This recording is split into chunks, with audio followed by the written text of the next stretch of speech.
Hi guys, so alas 12 na ng hating gabi. 12 AM na dito. Hindi pa rin ako makatulog kasi may ginagawa pa ako. Invest na naman ako dito sa ginagawa ko. Kasi si Tanda nung nakaraan na convince ko nga na palitan yung cabinet ko at magpagawa ng bagong cabinet para mailagay yung mga gamit na yun na nakatambak doon sa labas, sa taas ng isang cabinet, mailagay sa loob. Kasi ayoko nang ganyan makalat.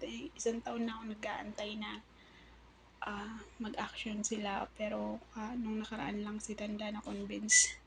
Kasabay nga nung rack doon sa labas na stock room na pinag-imbakan din ng mga gamit na in-arrange ko.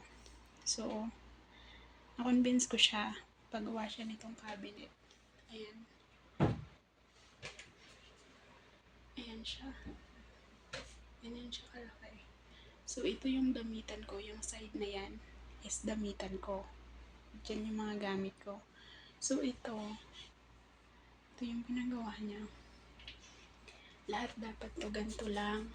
Since nagkamali yung gumawa, yung rack na yun, yung holder na yan, dapat doon sa hanging holder na yan, dapat doon sa drawer ko sa taas para yung damit ko hindi nakasampay dito sa likod ng pinto. Ang kaso mo, nagkamali sila. Dito nila nilagay. Tapos itong dalawa lang dito sa baba. Hindi magkakasya yung mga gamit. So sabi ko kay mama, since inayos ko yung una yung damit ko, sabi ko kasya naman, occupy naman pati yung mga kumot ko, bedsheet, nandyan sa taas. So sabi ko, hindi ko na kailangan yan. Huwag na. So sabi niya, sige magdagdag na lang ng 2 layer. So dumating kanina yung gumagawa nito. Ang dala nila, kulay brown. Ganun. Walang gantong kulay. Ayan kasi may kulay siya, pulido. So, hindi ganyan. Rough yung dala nila, kulay brown, which is yan. Ganyan yung kulay. Ganyan yung kulay niya. Pag nakita yan ng anak ni mama na architect engineer na perfectionist, yung binata niyang anak, perfectionist kasi yun, magagalit yun. Panigurado, magdadakdak na naman yun. Tapos sasabihin, itapon yan. Ayaw kasi nun ng mga palpak na trabaho. Ayaw nun ng magagastos ka. Tapos ganun, parang walang kabuluhan yung pinagkagastosan mo. So ganun yung attitude nun. Obserbahan ko yun tuwing o-order kami ng fast food. Pag medyo ang tagal niya nag-antay masyado, pag medyo nag-antay siya ng matagal tapos malamig na yung pagkain, nagagalit talaga siya. Tapos, pero dito sa bahay mabait siya, no? Kay mama, pag nagdadaldal siya pag mali-mali na yung decision, gano'n. Tapos nung nakaraan, di ba nagpaparenovate sila ng apartment na pinapaupahan nila sa taas.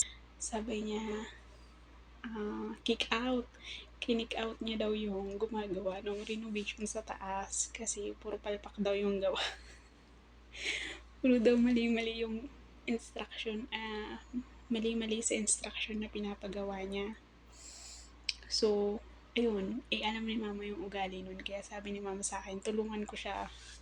Kasi, ang Tanda, nagtipid. Tinipid niya yung nagawa nito. Kaya tinipid din siya sa materyales. So, yung 2 brown na dala kanina, ayaw niya na magpabalik-balik yung gumagawa. Kaya, tinanggap na lang niya. Sabi na lang niya sa akin, tulungan ko siya kung paano i-cover na hindi makikita ng anak niyang architect. Kasi pupunta yun this weekend. Hindi pa niya pinapaayos to kasi pagod nga ako kaayos dun sa kabilang stock room kahapon. Tsaka nung isang araw. Tapos bukas may mga bisita. So hindi ko pa siya magagawa na imbakan or ayusin to. I-arrange yung gamit dito. So hindi siya matatakpan. Tapos panigurado i-check to pag pumunta. So makikita bakit ganyan. So magdadaldal yun. Sabi niya mama maggigirgir daw. Sabi niya panigurado maggigirgir yung baka ipatapon yan. So sabi niya tulungan ko siya. Balutin ko daw kung paano ko babalutin sa paraan na gusto ko matakpan yung iba nga. So, ayan. Since mabibisi ako bukas, at bukas na yung, sa Makalawa na yung pupunta.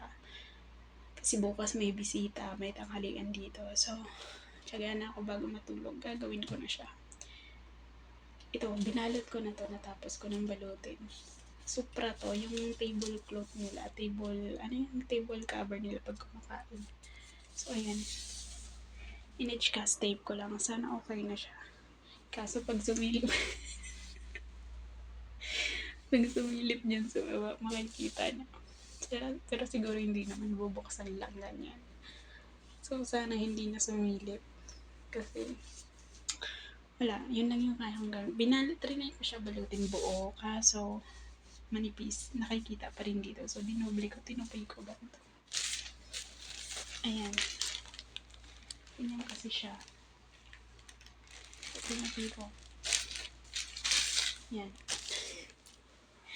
Nung oras, nung alas 12 na, di pa ako tapos. Pero, tatapusin ko lang to din. Matutulog na ako. Haggard na kasi, pagod talaga ako. Grabing taga-ayos to. Pero okay lang kasi alam kong magiging maaliwalas yung paligid ko pag natapos to. So,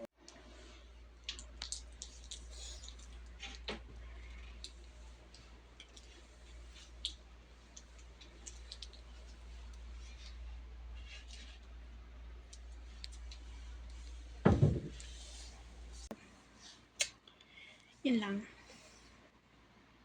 That's it for today's video. Bye!